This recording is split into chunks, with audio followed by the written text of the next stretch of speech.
আজকে তোমাকে প্রিয় হাদি বিদায় দিতে আসিনি। আমরা তোমার কাছে আমরা ওয়াদা করতে এসেছি। তুমি যা বলে গেছো সেটা যেন আমরা পূরণ করতে পারি, সেই ওয়াদা করার জন্য আমরা একত্র হয়েছি। সেই ওয়াদা শুধু আমরা নয়, পুরুষানুক্রমে বাংলাদেশের সব মানুষ পূরণ করবে। সেই ওয়াদা করার জন্যই আমরা তোমার কাছে আজকে এসেছি, সবাই মিলে যে যেখানে আছি।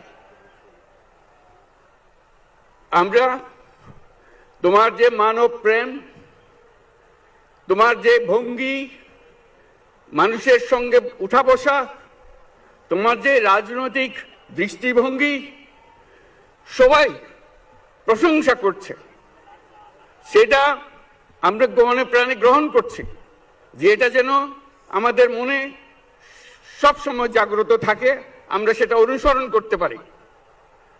তুমি আমাদেরকে এমন এক মন্ত্র কানে দিয়ে গেছো, সেই মন্ত্র বাংলাদেশের কেউ কোনোদিন ভুলতে পারবে না, এবং এই মন্ত্র চিরদিন আমাদের কানে বাঁচতে থাকবে।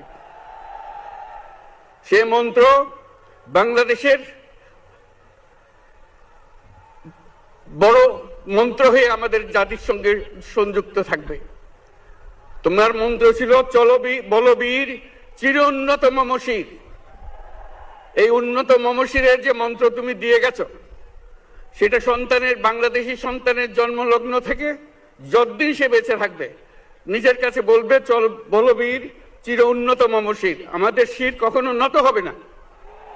সেই মন্ত্র তুমি আমাদেরকে দিয়ে গেছো, আমাদের সব কাজে সেটা আমরা প্রমাণ করব।